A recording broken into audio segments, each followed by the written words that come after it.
વિનયપૂર્વક વંદન। આજે હું મારી વાત કોઈ માહિતીથી નહીં પરંતુ એક નાનકડી કલ્પનાથી શરૂ કરવા માંગુ છું।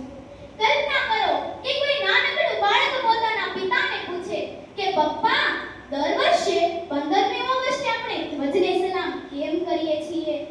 પિતા થોડા સમય માટે મૌન રહે, પછી ધીમા અવાજે કહે કે બેટા, આ ધ્વજને સલામ એટલા માટે નથી કરતા કે તે 3 રંગના કાપડનો ટુકડો છે, અને તેને સલામ એટલા માટે કરીએ છીએ કે તેને ઊંચો રાખવા હજારો વીરોએ પોતાનું લોહી વહાવ્યું હતું। મિત્રો, આ એક વાક્ય જ આપણને 15મી ઓગસ્ટનો સાચો અર્થ સમજાવી દે છે। 15મી ઓગસ્ટ એટલે બલિદાન, સ્વાભિમાન। 15મી ઓગસ્ટ એટલે દરેક ભારતીયના હૃદયનો ધબકારો। આઝાદી આપણને ભેટમાં નથી મળી, તેના માટે કોઈએ પોતાનું બાળપણ ગુમાવ્યું, તો કોઈએ પોતાની યુવાની દેશને અર્પણ કરી, અને કોઈએ હસતા હસતા ફાંસીનો ફંદો સ્વીકારી લીધો।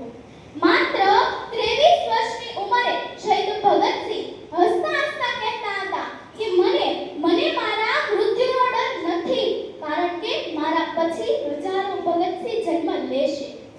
આવો આત્મવિશ્વાસ, આવો દેશપ્રેમ આજે પણ આપણને પ્રેરણા આપે છે। એક તરફ મહાત્મા ગાંધીજીએ અહિંસાનો માર્ગ બતાવ્યો, બીજી તરફ નેતાજી સુભાષચંદ્ર બોઝે ઘોષણા કરી કે તમે મને લોહી આપો, હું તમને આઝાદી આપીશ। સરદાર વલ્લભભાઈ પટેલે ભારતને એકતાના સૂત્રમાં બાંધી દીધું। રાણી લક્ષ્મીબાઈએ સાબિત કર્યું કે દેશપ્રેમને ઉંમર કે લિંગની કોઈ જ મર્યાદા નથી। પરંતુ આ બધા મહાન વીરોનું એક જ સપનું હતું કે ભારત સ્વતંત્ર બને, અને 15મી ઓગસ્ટ 1947ના રોજ તેમનું સપનું સાકાર થયું। આજે આપણે આ ખુલ્લી હવામાં શ્વાસ લઈએ છીએ, પોતાના વિચારો વ્યક્ત કરીએ છીએ, પોતાની ભાષામાં વાત કરીએ છીએ, આ કોઈ ચમત્કાર નથી, આ બધા મહાન વીરોનું પરિણામ છે। પરંતુ આજે હું એક પ્રશ્ન પૂછવા માંગુ છું કે શું માત્ર ભારત માતા કી જય બોલવાથી દેશપ્રેમ સાબિત થઈ જાય?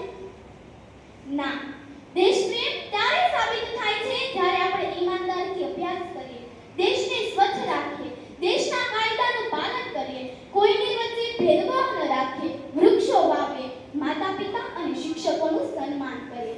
કારણ કે આજનો વિદ્યાર્થી આવતીકાલે ડોક્ટર, સૈનિક, વૈજ્ઞાનિક, ન્યાયાધીશ કે વડાપ્રધાન બનવાનો છે।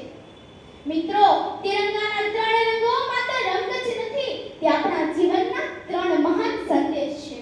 કેસરી રંગ કહે છે કે હિંમત રાખો, સફેદ રંગ કહે છે સત્યના માર્ગે ચાલો, લીલો રંગ કહે છે કે દેશને સમૃદ્ધ બનાવો, અને અશોક ચક્ર કહે છે ક્યારેય અટકશો નહીં, સતત આગળ વધતા રહો।